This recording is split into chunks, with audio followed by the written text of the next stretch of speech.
In this video, we're going to talk about how to find the antiderivative of a function. So what is the antiderivative? Well, as the name implies, it is the opposite of differentiation. We know the derivative of f of x is f prime of x. So the antiderivative, or the integral of f prime of x, is f of x. So f of x is the antiderivative of f prime of x, whereas f prime of x is the derivative of f of x. Now the integral, or the antiderivative of regular f of x, is capital F of x. So capital F is the antiderivative of lowercase f, and lowercase f is the antiderivative of f prime of x. So hopefully that gives you a good idea of what the antiderivative is.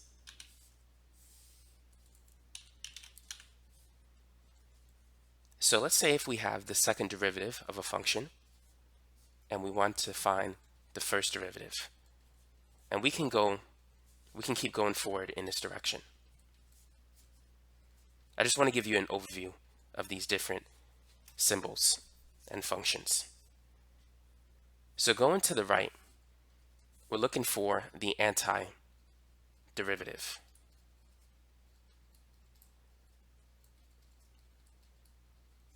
Going to the left, we're looking for the derivative. The process of finding the antiderivative is basically integration. The process of finding the derivative is differentiation. So hopefully that summarizes everything that you need to know about this conceptually.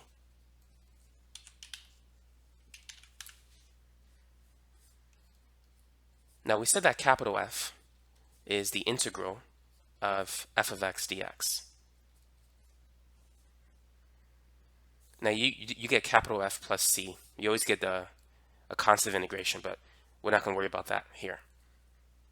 What I'd like to do right now is distinguish what is an indefinite integral versus a definite integral.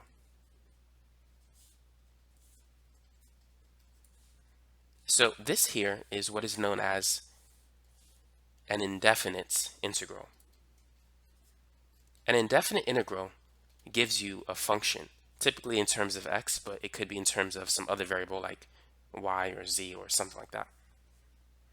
A definite integral doesn't give you a function, but it gives you a number. So this is a definite integral.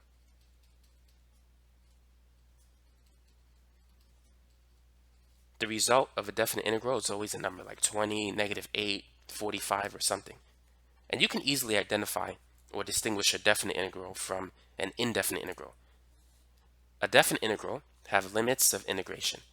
It has a lower limit and an upper limit.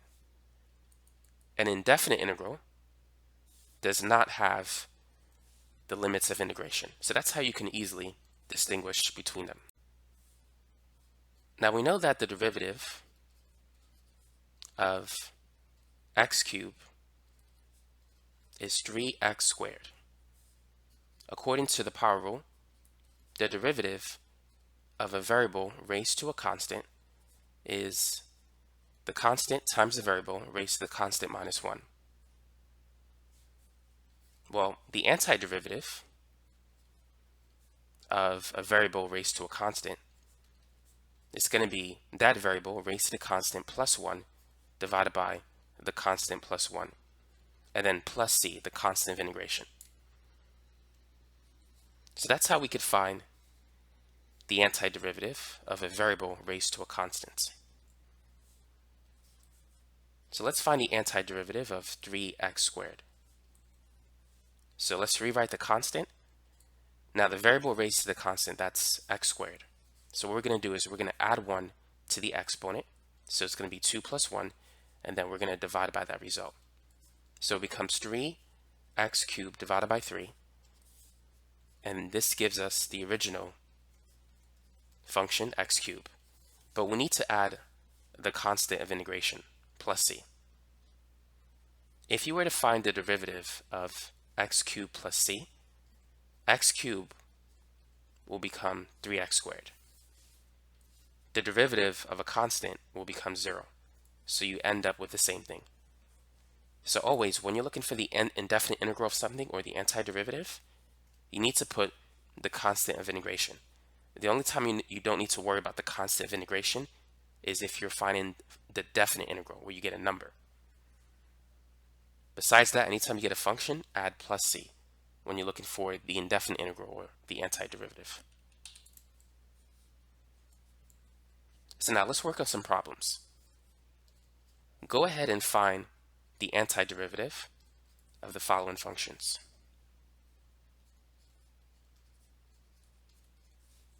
Feel free to pause the video and work on these examples.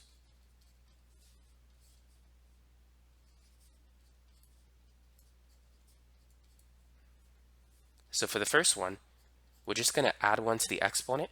4 plus 1 is 5. And then we're going to divide by the result and then add the constant of integration. So it's x to the 5th power over 5 plus c.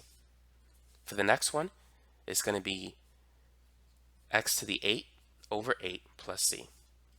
For the next one, it's going to be 6. And then we're going to add 1 to 9. That becomes 10. Divide by 10 plus c. Now this one we can reduce. 6 over 10, if we divide both numbers by 2, that becomes 3 over 5. So we could say this equals 3 over 5 x to the 10 plus c.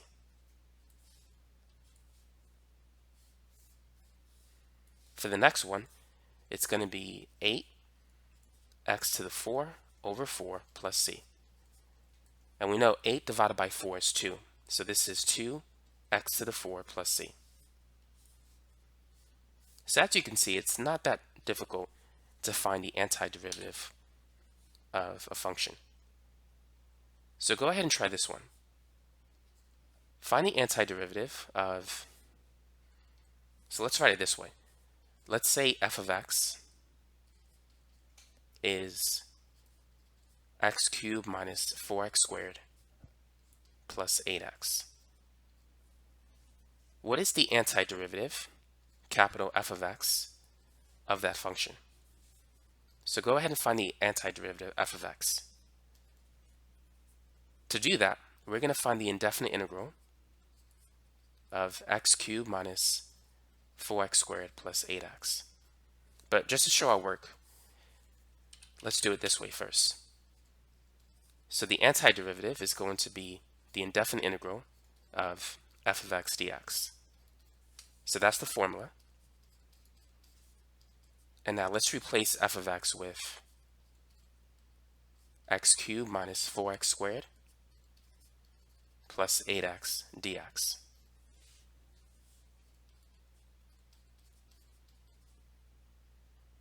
So the antiderivative of x cubed is going to be x to the 4 over 4.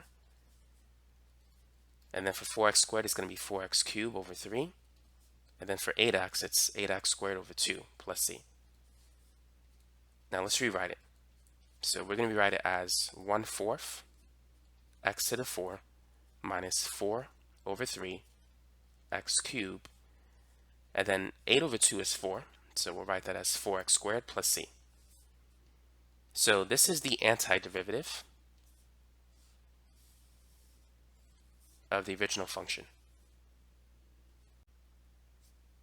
Now let's try another problem.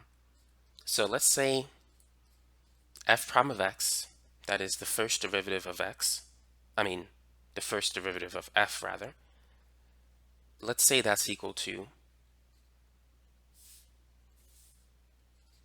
8x cubed minus 6x squared plus 4x minus 7. So given f prime of x, find the antiderivative f of x. Go ahead and try that.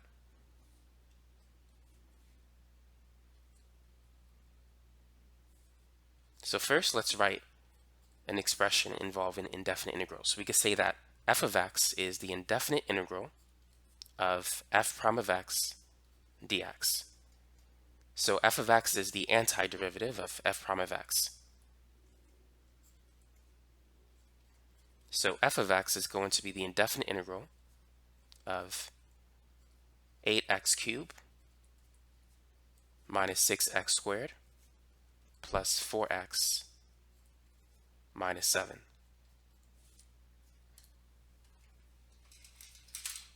Feel free to pause the video if you want to try this.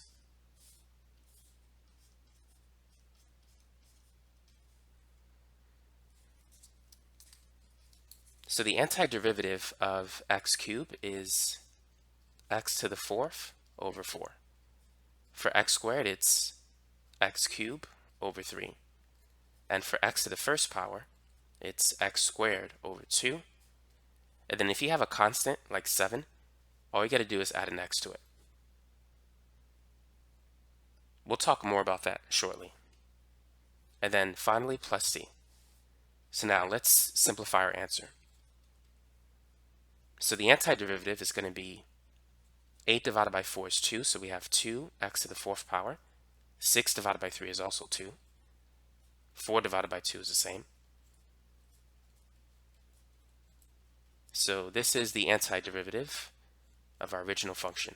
2x to the fourth power minus 2x cubed plus 2x squared minus 7x plus c. So as you can see, it's not too difficult to find the antiderivative. But there are other things that you need to know. Go ahead and find the indefinite integral of these expressions.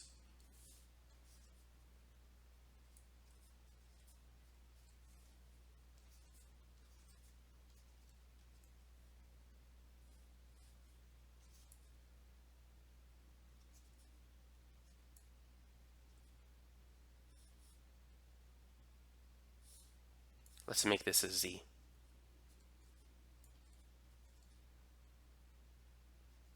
All right, so go ahead and try those. So let's start with the first one. We want to find the indefinite integral of a constant, 5.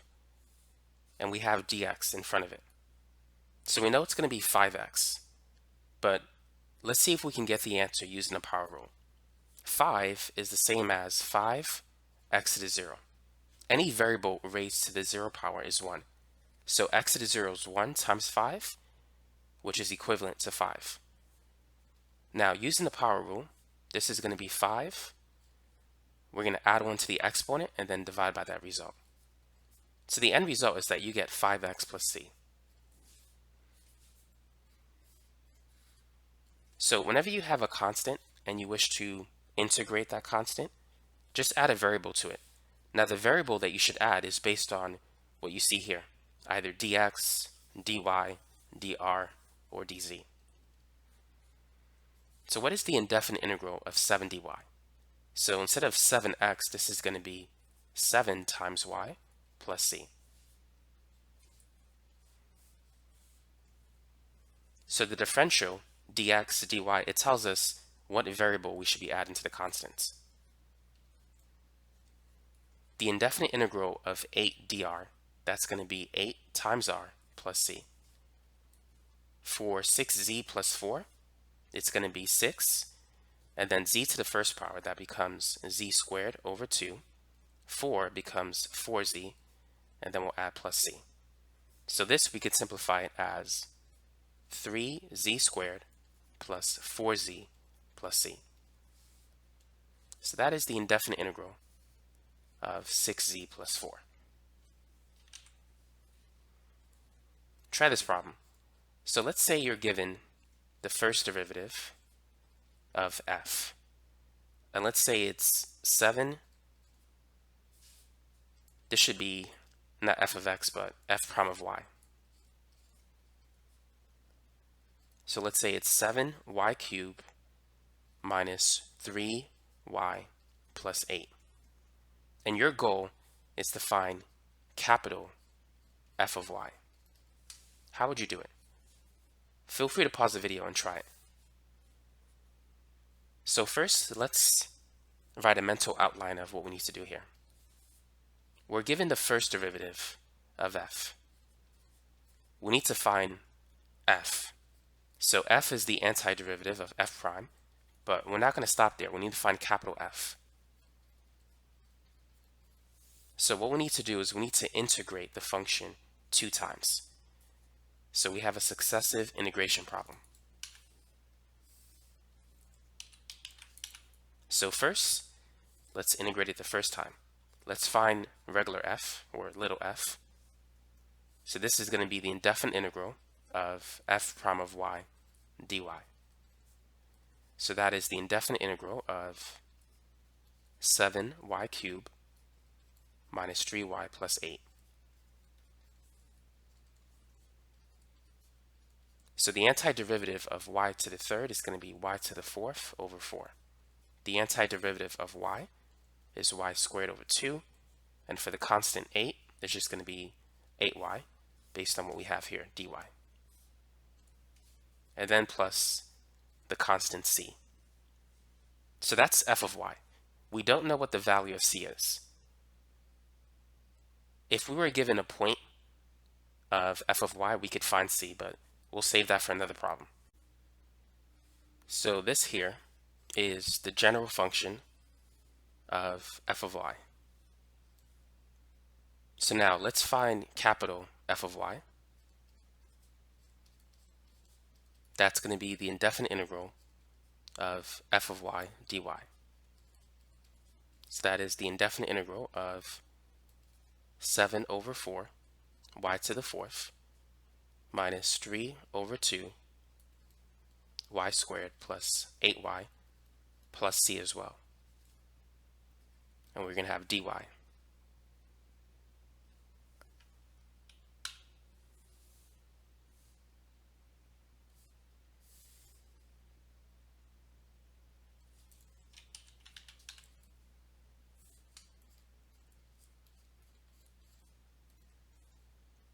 So the antiderivative of this, we're going to rewrite the constant, and then we'll find the antiderivative of y to the fourth. So that's going to be y to the fifth over 5, and then minus, let's rewrite the constant first. So we have 3 over 2, and then the antiderivative of y squared is going to be y to the third over 3. And then it's going to be plus 8 times y squared over 2. Now we have the constant of integration c. So we're going to add a y to it. It's going to be c times y, and then plus a new constant, which we'll call d.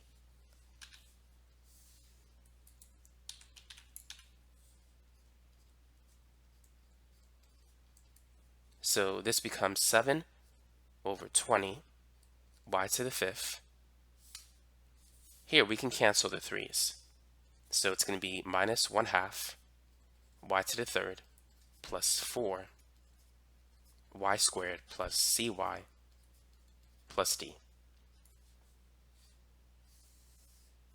So that is the second antiderivative of f prime of y, which is capital F of y. By the way, for those of you who want access to the full-length version of this video, check out the links in the description section below.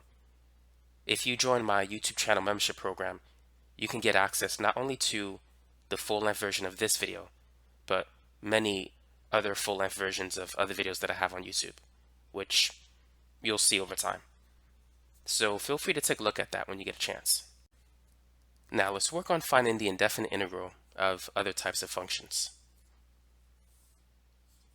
What is the indefinite integral of pi d theta?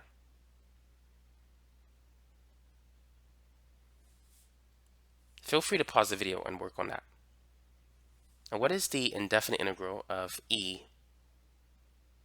let's say e ds? So pi is a constant. Let's compare it to the indefinite integral of 7 dy. 7 is a constant, and we would add the variable y to it, so this will be 7y plus c. So pi is a constant, and here we're going to add the variable theta to it, plus c. So that's the indefinite integral of pi d theta. So remember, pi is a constant. It's 3.14 with some other numbers after that. Let me find out what those other numbers are. So it's 3.141592654 with some other numbers. So whenever you see pi, it's just a constant. So treat it as if it's any other number like 7 or 8 or -4. The same is true for e. E is not a variable, it's a constant. E is equal to 2.71828 and so forth. So when looking at a problem like this, E is the constant, S is the variable. So this is going to be E times S plus C. Whenever you're finding the indefinite integral of something, you need to be able to distinguish the constant from the variable in order to integrate it properly. Now let's focus on finding the indefinite integral of rational functions. What is the indefinite integral of 1 over x squared? To find this, before you integrate it, you need to rewrite the expression. We need to move the variable from the bottom to the top. So this is x to the -2. At this point, we could use the power rule. So we can integrate it by adding 1 to the exponent. So it's going to be -2 plus 1, and then dividing by that result, plus c. -2 plus 1, that's -1. And after you integrate it, you need to rewrite it again. So we want to get rid of this negative exponent. And we can do so by moving the variable back to the bottom. So that leaves a 1 on top. And then we're going to have x to the first power on the bottom, which we can just leave as x. The negative sign, I'm going to move it to the top. So the final answer is -1 over x plus c.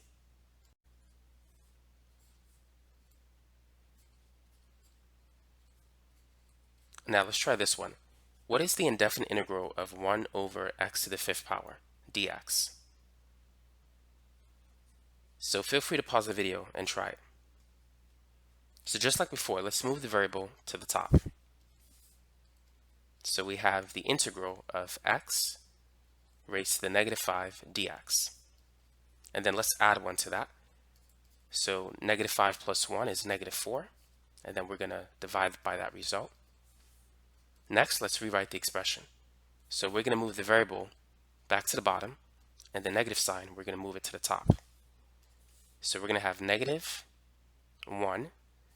We have a 4 on the bottom, and x, and then this -4 becomes +4, plus c. So -1 over 4x to the 4th plus c. That is the indefinite integral of 1 over x to the 5th power. Try this. Find the indefinite integral of 7 over x cubed dx. So like before, we're going to move the variable to the top. So we're going to rewrite the integral. So this is 7x to the -3 dx. And now let's integrate. So -3 plus 1, that's -2. And then we're going to divide by -2, and then we'll have plus c. So next, we're going to move the variable back to the bottom, and the negative sign I'm going to move to the top.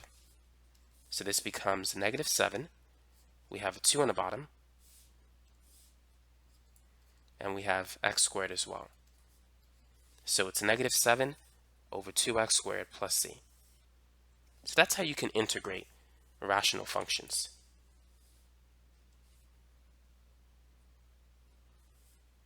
Go ahead and try this expression. Find the indefinite integral of 5 x to the 7 minus 9 over x squared plus 4x minus 8 dx. So this is going to be 5 x to the 8 over 8. Now for -9x squared, we need to write that as -9x to the -2.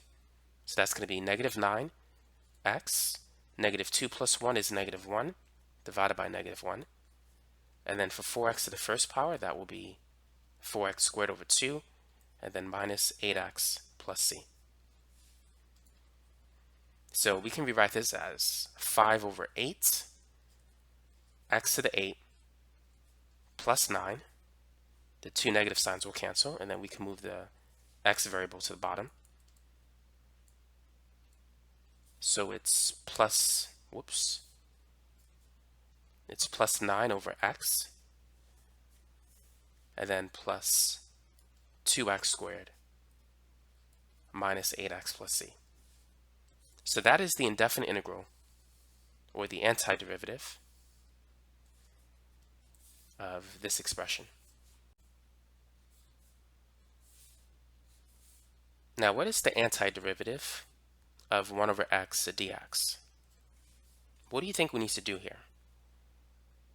Well, if we were to try the same approach that we've been using for rational functions, let's say if we were to rewrite the expression by moving x to the top, we would get the indefinite integral of x to the negative 1 dx. Now, using the power rule, if we add 1 to negative 1, we'll get x to the 0. And if we were to divide by that result, we would get something that is undefined. So this technique doesn't work for 1 over x. Instead, this is an integral that you should commit to memory. The integral of 1 over x dx is simply ln x. So you may want to add that to your list of notes. And if you recall, the derivative of ln u, where u is a function of x, is u prime over u. So the derivative of ln x is going to be u prime. If u is x, u prime, the derivative of x is 1. So we get 1 over x. So that's the antiderivative of 1 over x to the first power. So if the antiderivative of 1 over x is ln x, what is the antiderivative of 1 over x plus 3? This is simply the natural log of x plus 3.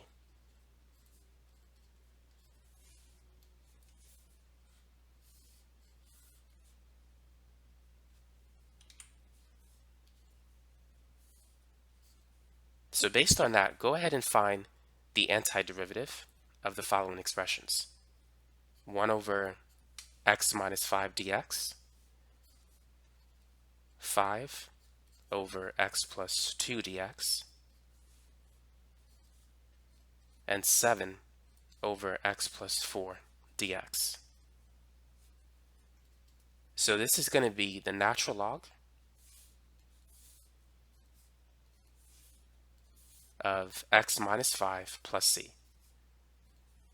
Now typically, if your answer is like different than ln x, normally you'll see an absolute value around x minus 5. And the reason for this is that you can have a negative number inside the natural log. It's going to be like, it's going to give you an error in the calculator. So typically you'll see an absolute value symbol for expressions that can be negative. For the next one, let's move the constant to the front. So think of this as 5 times the integral of 1 over x plus 2 dx. So this is going to be 5 times the natural log. And let's put our absolute value symbol. So it's 5 ln x plus 2 plus the constant of integration. For the next one, let's do the same thing. Let's move the constant to the front. So this is going to be 7 natural log x plus 4 and then plus c. So that's how you can integrate rational functions where the denominator is a linear function, like x plus 2, x minus 5, and so forth. Now, here's a general formula that you can use when integrating rational functions like 1 over u, where u is a function of x. It's going to be 1 over u prime times the natural log of u plus c. Now, this works if, and this is a big if u is a linear function in the form ax plus b. Now, a could be 0, b could be 0. Well, if a is 0, it doesn't work, but b could be 0. But u has to be a linear function in that form. If there's like an x squared or an x cubed, this formula is not going to work. So let me repeat that. U has to be a linear function. If you have a square root of x or anything but x to the first power, this will not work. So now let's try some harder examples. Based on that, what is the indefinite integral of 1 over 3x plus 4? And let's compare that to the indefinite integral of 1 over x plus 7. So in this case, we can see that u is 3x plus 4. The derivative of u, which is u prime, the derivative of 3x is 3. The derivative of 4 is just nothing. So u prime is 3. So this becomes 1 over 3 ln absolute value 3x plus 4. And then plus c. So this fraction is a result of the derivative of that expression. For the next one, the derivative of x plus 7 is just 1. Here, the derivative of 3x plus 4 is 3. So that's why you got to incorporate that. So for the next one, u is going to be x plus 7, and u prime is just going to be 1. So this becomes ln absolute value x plus 7 plus c.